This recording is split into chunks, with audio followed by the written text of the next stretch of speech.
کلام مقدس میں سے آج کی ہمارے لیے تلاوت اشعیاء نبی کا صحیفہ، اس کا پہلا باب 10ویں آیت سے 17ویں آیت تک ہم خداوند کا زندہ پاک کلام سنیں گے۔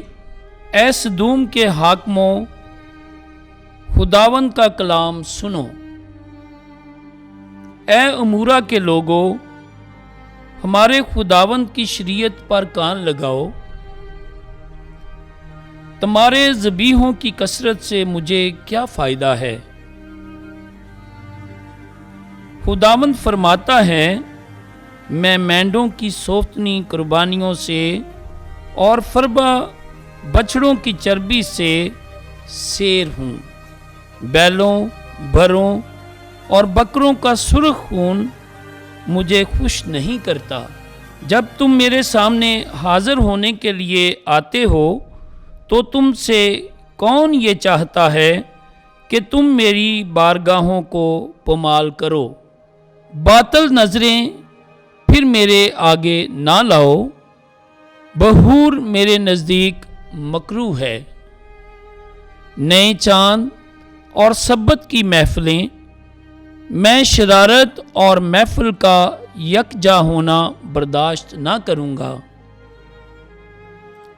تمہارے لیے نئے چاندوں اور تمہاری عیدوں سے میری جان کو کراہت ہے۔ وہ مجھ پر گراں ہوئی اور ان کے سہنے سے میں تھک گیا ہوں۔ جب تم اپنے ہاتھ پھیلاؤ گے تو میں تم سے اپنی آنکھیں پھیر لوں گا، اور جب تم بہت دعائیں کرو گے تو میں تمہاری نہ سنوں گا، کیونکہ تمہارے ہاتھ تو خون آلودہ ہیں۔ پس نہاؤ اور پاک ہو، اور اپنے کاموں کی شرارت میری آنکھوں کے سامنے سے دور کر دو، اور بدی کرنے سے باز آ جاؤ۔ نیکوکاری سیکھو، عدل کے طالب ہوں، مظلوموں کی فریاد رسی کرو، اور یتیم کا انصاف کرو، اور بیوہ کے حامی ہو۔